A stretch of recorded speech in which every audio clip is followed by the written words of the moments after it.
Hi, everybody, and welcome. Thank you for joining us for today's Meet the Analyst webinar, Why Programmatic Spending Shows No Signs of Slowing Down. I am your host, Max Willens. I am a senior analyst at Insider Intelligence, and I am based in Philadelphia. And I'm joined by my colleague, Evelyn Mitchell, who is also a senior analyst, and she is based in Virginia. Hi, Evelyn. Hey there, Max. Glad to be here. Glad you are here as well. Before we get into the main presentation, I would like to thank StackAdapt for making today's presentation possible. And I'd like to welcome Lina Wangfang, who is the Senior Director of Inventory at StackAdapt. Lina joins us from Toronto. Hi, Lina. Hi, Max. Excited to be here. And we are happy to have you. Before we dive in, I would just like to make note of a couple things. We have a ton of information to get through, but I do not want you guys to be feverishly taking notes and screenshotting every few seconds because we are going to email you a link to all of the slides that Evelyn will go through, as well as a full recording of the presentation. But we do want you to participate. There is a chat window to the right of the video feed where you can submit questions at any time during the presentation, and we will get to as many of those as we can during the Q&A portion of today's presentation. So with that, Evelyn, let's get started. What's on the agenda? All right, we have got a lot of ground to cover in the next 25 minutes. I'm going to share lots of data from our latest forecast for US programmatic digital display ad spending. We'll start by sizing the total US market. Then we'll put the US market in a worldwide context. Then we'll go over ad spending breakouts by format and transaction method. We will look at programmatic ad spending with walled gardens. We'll discuss what's going on with programmatic ad spending fees, and I'll leave you with a few key takeaways before we hear from Lina. So without further ado, let's dive in. So our definition of programmatic digital display advertising is quite broad. It encompasses a lot, really, any digital advertising that is automated in some capacity. So video and static formats across the ecosystem, native ads, ads on social networks like Facebook and Twitter, digital out of home. If automation plays a role in serving the ad, that spend is included in our estimates. Now, total programmatic ad spending in the US has almost tripled over the past 5 years. And if we look under the hood here at annual growth rates, we can see a little bit of the turbulence that has unfolded in the digital ad economy. So we've got the high of 2021 when things bounced back from the pandemic slump in a big way, flying by that $100 billion mile marker. We've got growth rates returning to Earth last year amid growing economic concerns. And this year, advertisers will increase their spending on programmatic digital display about 17%. And that growth rate is about 5 percentage points higher than that of top-line digital ad spending. That's because programmatic channels are prioritized for their flexibility during times of uncertainty, right? It's quick and easy to shift or pull spend. There are generally fewer upfront commitments. So we expect programmatic spending to remain strong this year. So how much of the digital display market does programmatic account for? Well, as of last year, more than 9 in 10 ad dollars transacts programmatically in the US. And of course, the year-over-year gains in terms of programmatic penetration will be fairly minor from here. And if you're extra curious, programmatic accounts for about 4 in 10 total media dollars in the US, but that proportion is likely to increase as digital continues to gain share of total media budgets. So now that we have our bearings about the US programmatic market, we can situate the US in a worldwide context. In November, we expanded our programmatic ad spending forecast to 5 additional markets. The US comes in at about $150 billion, and it is by far the biggest programmatic market that we track, more than twice the size of the second largest market, which would be China, but we'll get there. I'm going to proceed here by region. So rounding out North America, we have Canada, where Lina is based. It's a much smaller market, but it will see strong growth this year as Canadian marketers funnel ad dollars into video and CTV, both of which are increasingly programmatic, as is the case in the US. Western Europe is sort of a mixed bag. The UK, which is the largest programmatic market in this region, will see the slowest growth rate. Germany will fare slightly better, and France the best.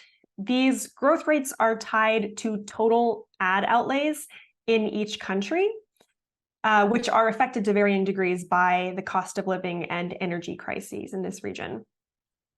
Finally, we have China. While it is, like I mentioned, the second largest programmatic market in the world, its growth rate is tied for slowest with the UK. And this is because China is still in the early days of pandemic recovery. Strict COVID restrictions were just lifted at the beginning of the year, and it'll take some time for the economy in China to bounce back. In the long term, we expect the US will stay on top. You know, it has an enormous lead, and the sheer size of its digital advertising market puts it in a very comfortable position, even if growth were to falter. Meanwhile, China will also become more prominent. Most digital display ads in these markets transact programmatically. And here's where things were 5 years ago in 2018.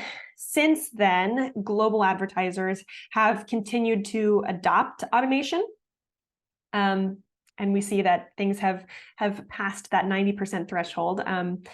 North American and Western European markets have all crossed that threshold. Western Europe, for its part, has made strides despite GDPR, which went into effect in 2018.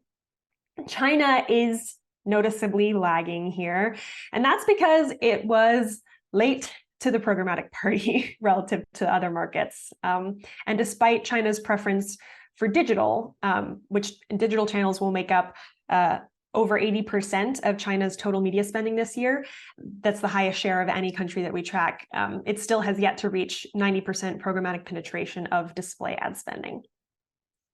So let's return our focus to the US and see how programmatic display ad spending breaks out by format. So we have our forecast here on programmatic digital video, and we can see growth, it's evident, but the big story here is that as of last year, video accounts for over half of programmatic display ad spending. And if we take a look at annual growth rates, we see a similar trend line to top line programmatic ad spending, but it's significantly higher. And video continues to outpace non-video in terms of growth. Advertisers will increase their programmatic ad spending against video formats more than twice as fast as they will for non-video formats this year and next. And that difference here is due primarily to two channels in particular. The first is social video, which is almost entirely programmatic. And social video is booming and will account for over half of all social network ad revenues this year. The second channel that influences this difference between programmatic digital video spending growth and top-line digital spending growth here is CTV, which is increasingly programmatic. In fact, by next year, over 90% of CTV inventory will transact programmatically. And a noteworthy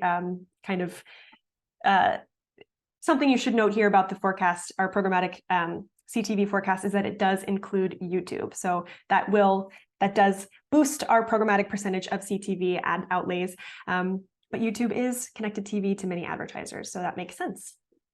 Let's take a closer look here at programmatic CTV. In 2019, pre-pandemic, programmatic ad spending on CTVs amounted to less than $6 billion. Since then, programmatic CTV has almost quadrupled, spurred by skyrocketing viewership during the pandemic, of course.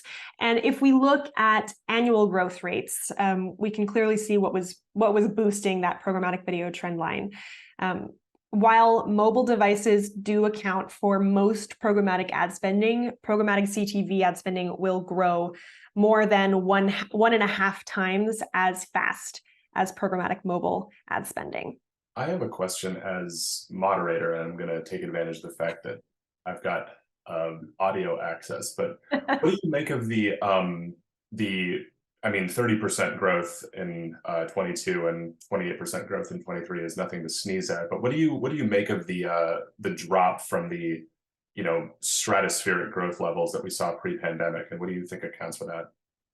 Yeah, so channels can really only sustain 40, 50% growth rates for so long, so a slowdown is really to be expected. CTV is also dealing with an upheaval in measurement, unstandardized metrics across platforms. It's always been a major pain point for CTV advertisers, but now budgets are under a lot more scrutiny.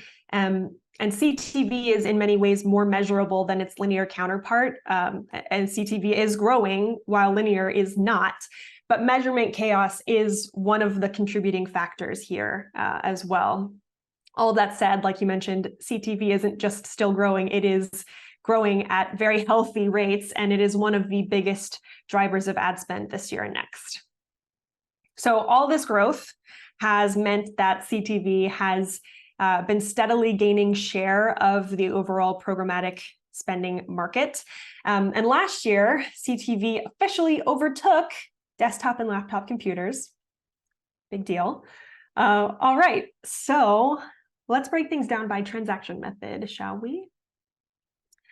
A quick refresher for anyone who needs it. Programmatic transactions are carried out in several ways, and we put together this very handy graphic here to identify the four main transaction types. And on the right side here, we have programmatic direct deals, which specify a fixed price and may or may not guarantee fixed inventory amounts. On the left side, we have auctioned environments. Private marketplaces, or PMPs, as I'll refer to them today, which are typically owned by a single publisher or a small group of publishers, and are only open to a select number of invited buyers. And the open exchange, which, as the name suggests, is open to all buyers and sellers in the digital ecosystem. So back to our forecast. Up first, we've got programmatic direct, which accounts for about 3/4 of programmatic ad spending. The other quarter is split between PMPs and the open exchange. PMPs are slowly gaining share, while the open exchange is slowly losing it. And I'll give you 3 examples of, 2020 was the year where PMPs actually surpassed spending on the open exchange. So what's going on here? Advertisers are shifting investment into closed and private ecosystems because they get access to data and premium inventory. And I'll give you 3 examples of this trend playing out. First is the hullabaloo around retail media networks. With third-party data signals dwindling, advertisers are swarming around the first-party data, the first-party consumer data, and closed-loop attribution offered by retailers like Amazon and Walmart and Instacart. Second, major publishers are betting on direct sales. So some publishers with premium content like Bloomberg are opting to take their inventory off the open exchange entirely. While this may depress ad revenues in the short term, Bloomberg is investing in its user experience and in its relationship with its readers by ensuring the quality of the advertisers that it works with and thus the ads that it serves. And lastly, buyers are integrating more directly with sellers. This looks like the Trade Desk, a demand-side platform, launching its Open Path initiative last year, which it said had generated interest from over 100 premium publishers within a few months. It also looks like agencies like GroupM, Havas, and Horizon Media partnering with major supply-side platforms for inventory curation and identity resolution. Max, when we were talking earlier, you mentioned how you see things evolving toward an open-ish web, I believe is what you called it. Would you care to enlighten us all to what that might look like? Yeah, I mean, I think that you started to get at it in those examples that you cited. I mean, you look at all the kind of wheeling and dealing that like a Pubmatic is doing, where they're constantly kind of spinning up these arrangements, particularly with agencies, but also with publishers. And you see this also spreading even out past the the SSP and DSP players of the world. You think about players like Integral Ad Science and Double Verify, who are essentially there to provide a service to the programmatic ecosystem, but they now the direct deals that they're signing with publishers to service or offer up their revenue, their inventory.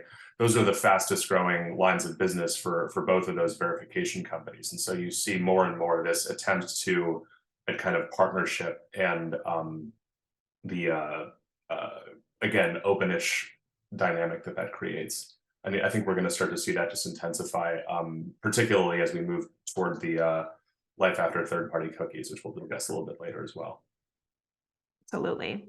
Well, these last two examples that I walked through earlier, and some of what Max just talked about too, are examples of supply path optimization, or SPO, which we will talk a little bit more about later. But for now, let's check in on programmatic ad spending with walled gardens. Now, our definition of a walled garden includes any platform with all three of the following attributes. First, it is a closed ad ecosystem, meaning it owns and controls all advertising operations on its platform or platforms, as the case may be, including ad buying, serving, tracking, and reporting.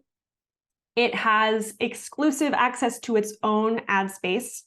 Its inventory is not available for purchase through sellers or resellers. And three, it has first-party data on its users. And this data is kept within garden walls for the sake of commercial interest and consumer privacy. So it's likely not a surprise to anyone to see growth here. This year, programmatic ad spending with walled gardens will exceed $100 billion. But what does that mean?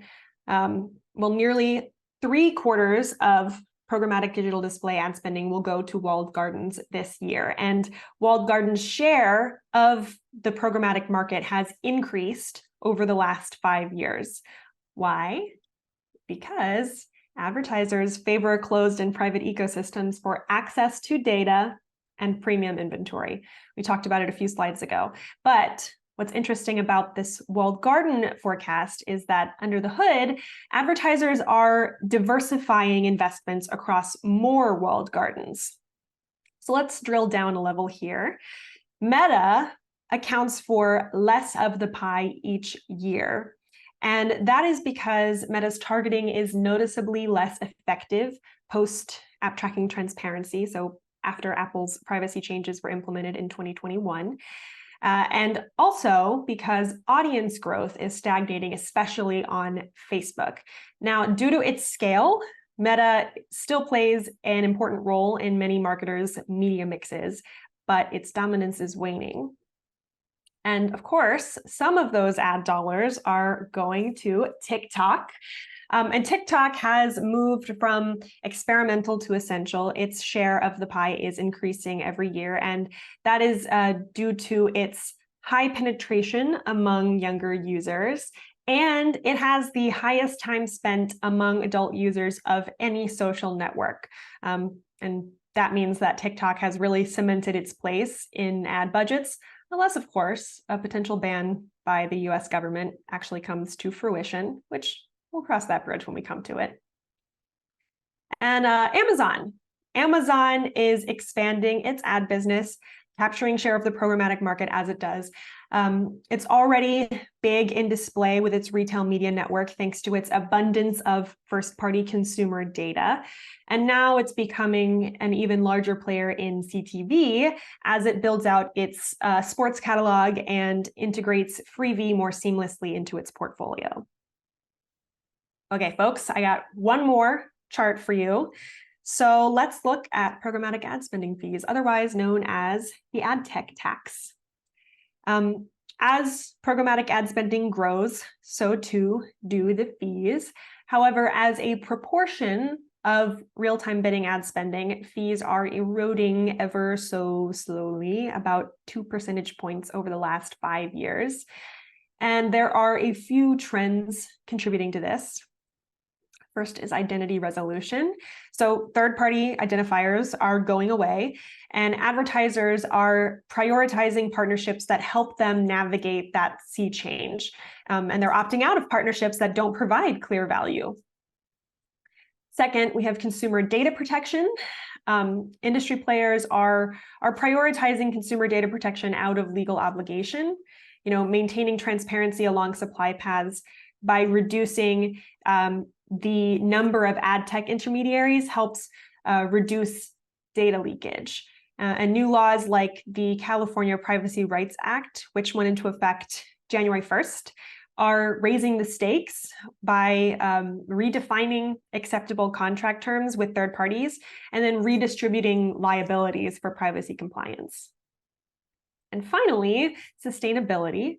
So advertisers are waking up to the carbon cost of programmatic advertising, eliminating redundant auctions for the same inventory helps reduce the computing power needed to fuel the programmatic ecosystem. And as a bonus, it also trims ad costs. And this trend has led to a crop of new entrants in the market, like Scope 3, for example, that aim to help advertisers cut carbon emissions. And then there are also trade organizations like the IAB Tech Lab that are getting in on the fun here. So all of these add up to supply path optimization. I told you we'd get back to it. So momentum is building toward a more transparent and therefore more efficient programmatic ecosystem.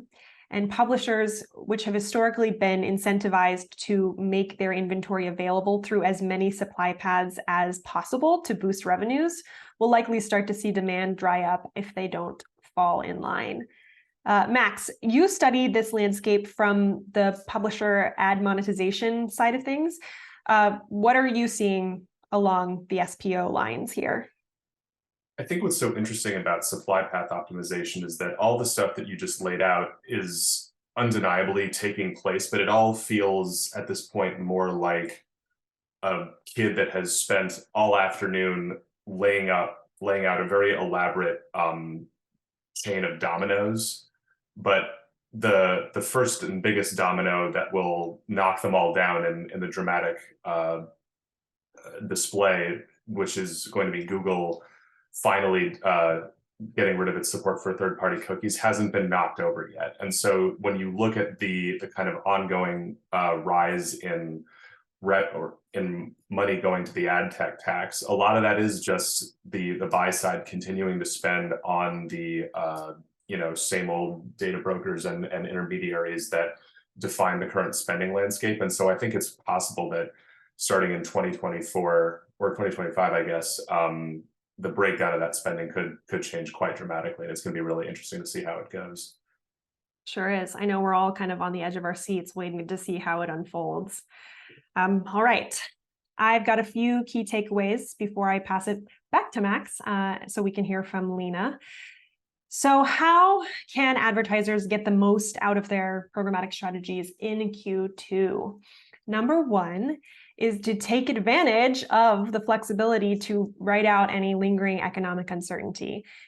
Pay attention to analytics and optimize spend accordingly. And I know that is easier said than done, especially when campaigns span several walled gardens that report against unstandardized metrics.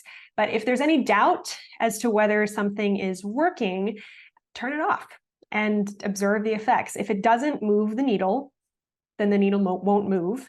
But if it's doing what it's supposed to do, it'll become apparent and you can turn it right back on again. That's the beauty of programmatic. Number 2, begin exploring those SPO initiatives. Aside from the time commitment, there is no downside to auditing programmatic partnerships.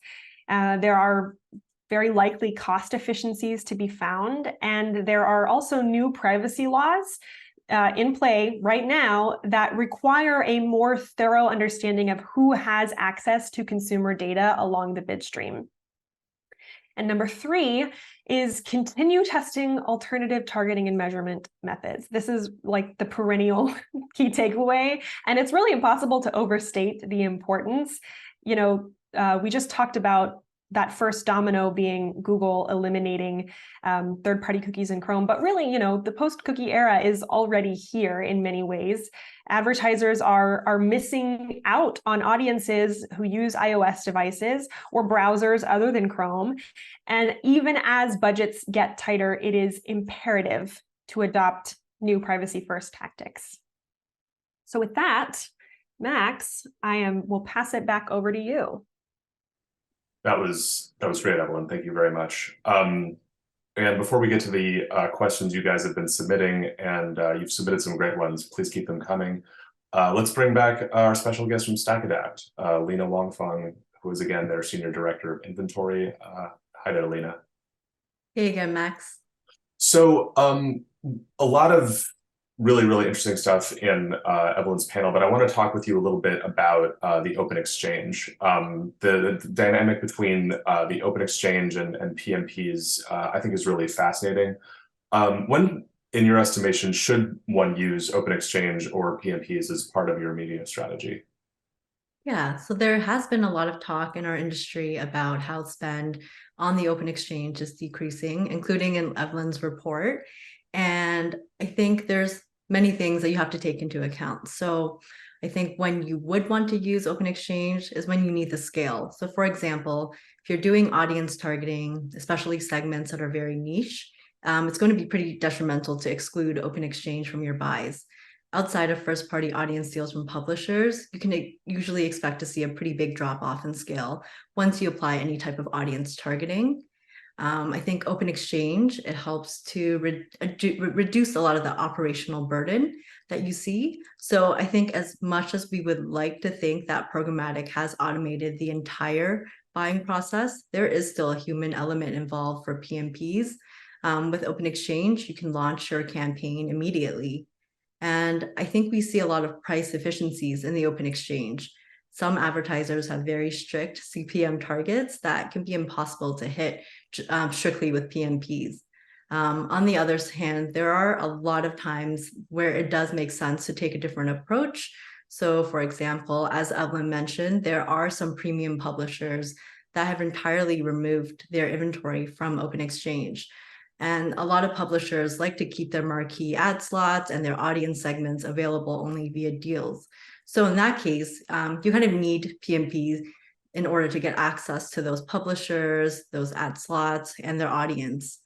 And I think lastly, if you want to spend a specific budget on a publisher, PMPs will help you give you that higher priority to win those impressions. And PG is going to give you the ability to actually reserve that inventory upfront. And it's very important for some advertisers to precisely plan their budget allocations ahead of time. So I think, yeah, due to all the industry trends and regulations, we are seeing a decrease, but there's still definitely a lot of merit in Open Exchange still. Yeah, just being thorough and making sure that you are maximizing all three areas. I want to talk to you about targeting as well. So this is something that came up kind of implicitly and explicitly in Evelyn's presentation. The industry is going to shift away from third-party audience targeting as a result of regulation, ad spending shifting. What are some practical ways to maintain relevant targeting? Yeah, so actually, we're still seeing a lot of demand for cookie-based third-party audience targeting. But if cookies go away, which they should by the end of next year, unless Google changes that again, I think the usage of contextual targeting, identity-based targeting is naturally going to increase. because right now cookies are still very prevalent, the adoption of identity-based solutions hasn't been as fast as it could be. But for CTV, there's certainly CTV IDs or IPs, which will allow advertisers to target at the household level. And I think for now, I work with vendors who will have contextual or cookieless solutions. So either that's natively built into their platform or via deals. Experiment with third-party identifiers to see if that works for you. And I think lastly, if you don't already leverage publisher first-party data, now's a good time to start. Makes a lot of sense. Speaking of publishers, and I think that's a good segue into supply path optimization. That's kind of a complicated process. There's a lot of different ways to sort of come at it. When you think about a good place to start for advertisers looking to optimize their supply path, where would you suggest they start? Yeah, I think that's a really good question, and there's a lot to unpack there. So I think ultimately, advertisers should first consider what's important to them and what are they trying to accomplish with SPO. So for example, we occasionally get questions from our clients on which SSP is best. I think that question is impossible for me to answer. So I think a good analogy would be, which supermarket is the best? Well, what do you define as the best? Is it the cheapest, the one with the freshest food, the one with the most variety? So similarly, the most cost-effective SSP, is that the one that's the best, the one with the most publishers, or the ones that have access to unique inventory? So I think rather than asking what SSP is best, take a look at your overall KPIs by DSP, SSP, or IO. For advertisers that are already working with DSPs, work with them to define your objectives and see if they're pursuing any SBO efforts on their side that will help to achieve that for you. So for example, if cost reduction is a primary goal, like it is for many buyers, ideally your DSPs are taking into account the number of hops in the payment chain, as Evelyn mentioned. So theoretically, fewer hops and intermediaries mean less ad tax and lower CPMs. In reality, we find that's not always the case, at least conclusively across all publishers. But it's pretty safe to say that generally, DSPs that bid on a shorter supply chain, they tend to need to submit a lower bid to produce a market-winning payout. And for advertisers who are working with multiple SSPs already, consider looking at your spend composition and see if you are getting any value from the lowest spending ones. Are they bringing anything additional that your higher spending partners aren't? I think diversification is certainly important, but it's also more efficient to reduce the long tail, which gives you more time and effort to spend on your top partners. And I think this is especially true for buyers with smaller budgets. And I feel like I could talk about this topic for a while, so I'll kind of make this my last point in the interest of time.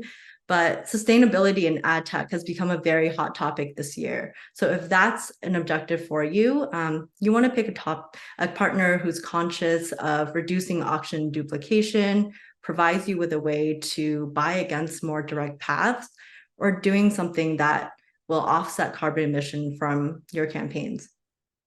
I think that makes a lot of sense. Final question for you directly. When you think about all the, one of the things that we discussed in this presentation, applying not just to the openish web, as I call it, but also particularly on the RMN side, where you've just got this total land rush of players coming in and trying to sort of add, whether it's CTV or in-store, there's this flurry of partnership and kind of joining up that's going on. And when you think about all these integrations of supply side partners with retailers, how do you sort of see that partnership dynamic shifting the percentage of retail media dollars into programmatic channels from incumbent ones? How do you sort of see that happening? Yeah, with the, I think, proverbial clock ticking on third-party data signals, retail first-party data is kind of moving to the forefront. So I think these types of integrations are going to be more common moving forward, and it's going to really enable the programmatic ecosystem and especially DSPs to capture a larger share of the budget for a few reasons. So advertisers are going to be able to consolidate their tactics and reporting in a centralized manner. And it's just easier to optimize against data that's not performing or pull budget, depending on the state of the economy or whatnot. The ability to outsource the heavy lifting to the DSPs, there's really no need to learn a new platform every single time you want to target a new retailer. And I think that the dream is to apply a data set to existing inventory buyers are already buying. So it doesn't necessarily mean shifting from incumbent buying channels to new ones. It's just better targeting on existing buying channels. So I think it's a great opportunity to capture dollars for DSPs, brands, and advertisers that can now get access to this data. Thank you very much for that, Lina. So now it's time to get into audience Q&A. Like I've been saying throughout this presentation, we have gotten lots and lots of them. We'll get to as many as we can with time permitting. Thank you very much for submitting everything. First is just kind of a quick factual thing that I'll ask specifically of Evelyn. Someone sent in a question: why does Programmatic Direct have such a high share of programmatic ad spending? Great question. Social media is the answer to that one. Like I mentioned at the very top of the presentation, we do include social media in our definition of programmatic display. And because social media ads are generally purchased directly with a particular platform and then served programmatically, they fall into that programmatic direct bucket and really boost its share quite significantly.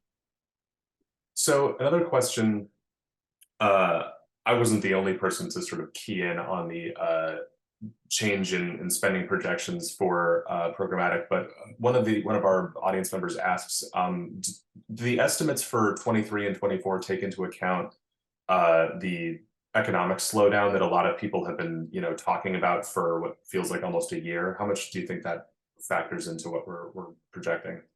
It definitely was factored in when we crafted our forecast, and we update our forecast, our US ad spending forecast, and really our worldwide ad spending forecast. We update it biannually.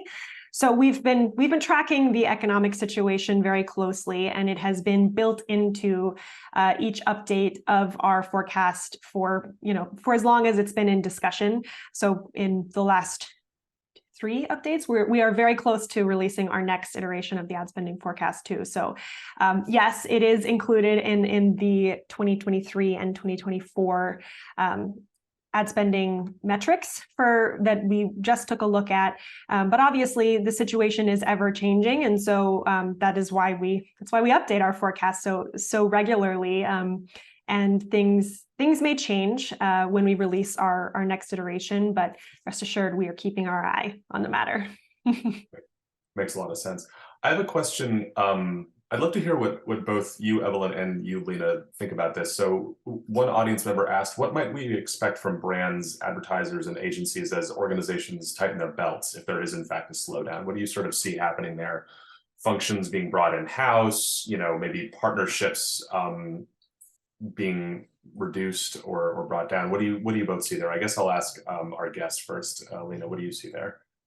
Yeah, sure. I think there's definitely going back to my point about SBO, there is going to be a reduction in the number of partners that advertisers are working with going forward, potentially, allowing them to focus more efforts on their top spending partners, or potentially getting, volume discounts in exchange for consolidating their spend.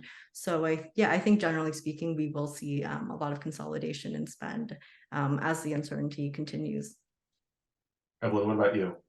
Yeah, I mean, that's a great point. And I think it does all come down to how advertisers can justify their budgets. The wonderful thing about programmatic is that there aren't as many upfront commitments to justify. And it's easier to kind of carve out a budget and say, we can use this in whatever channels make sense, depending on how things kind of roll out. So that is why we do anticipate programmatic to kind of remain strong this year throughout the economic uncertainty, whether or not an actual recession does really hit hard or hit at all. And SPO will certainly factor in that justification scenario.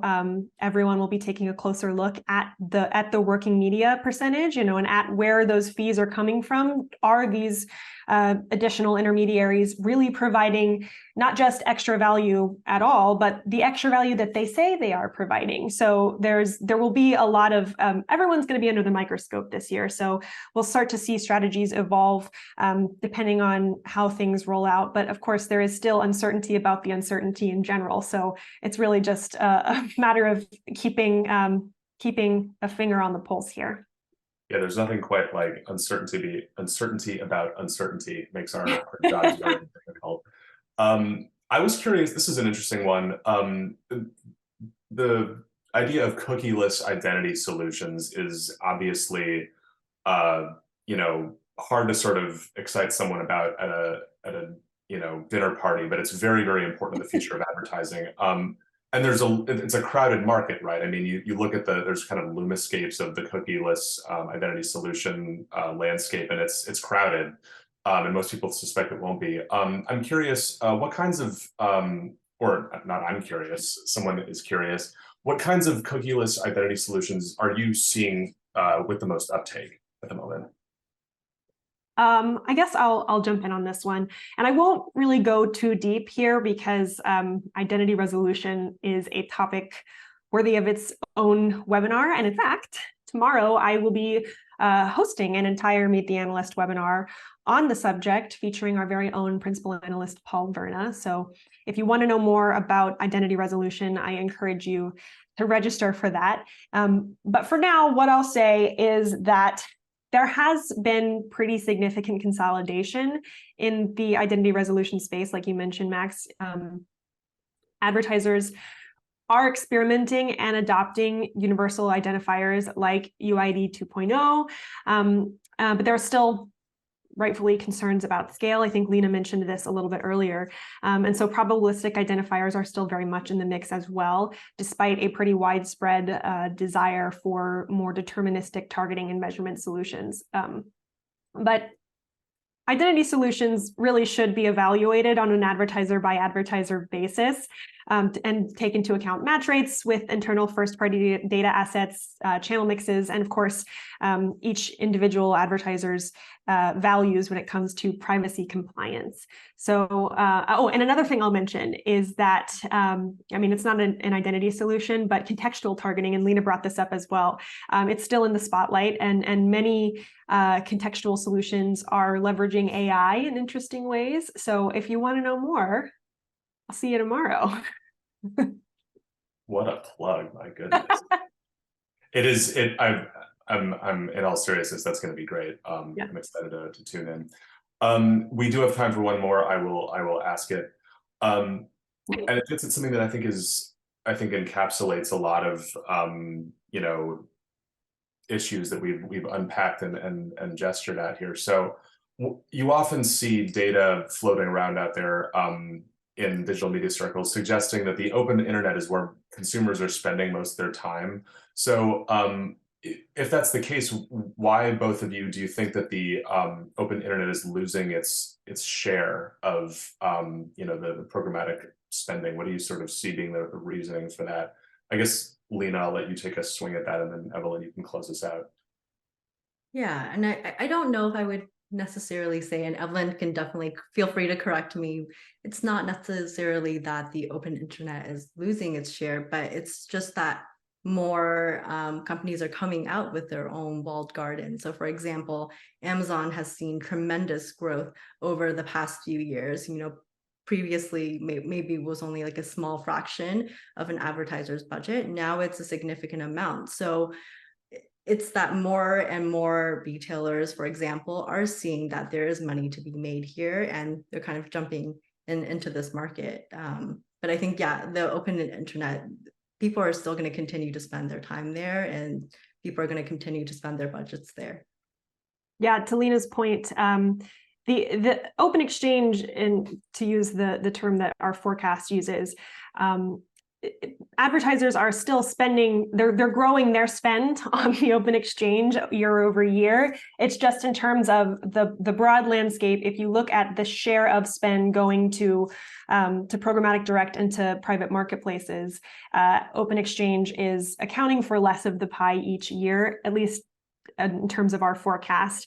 And there are a couple of reasons. One of them, like Lina mentioned, is the utter explosion of retail media networks. It is low-hanging fruit for retailers, right? They have this really valuable first-party data that's taken on even more value as third-party data is deprecated across the ecosystem. And advertisers are shifting their spend into those environments where they have that data from a platform or from a publisher or from, like I mentioned, a retailer. And they're also seeking more intimate partnerships with sellers based on common identity solutions and tech compatibility. The open exchange is still, unfortunately, also rife with made for advertising websites and what some advertisers would classify as less than premium inventory that they want to avoid. And there, to be clear, there is great inventory available on the open exchange as well, but sometimes sorting through everything and finding those diamonds in the rough is still really challenging, and advertisers that are more risk averse will tend to just eschew the open exchange entirely. And there are several solutions in market to address those challenges in inventory quality and ad fraud and brand safety. And some believe that with continued advancements, that programmatic display ad spending will kind of start to redistribute back more heavily into the open exchange. And of course, time will tell on that front. Time will tell. We'll leave it there. That is all we have time for. I'd ask these two your questions all day, but we all have stuff to get back to. Thank you again, Evelyn, and very special thank you to Lina and to the whole team at StackAdapt for your participation and support.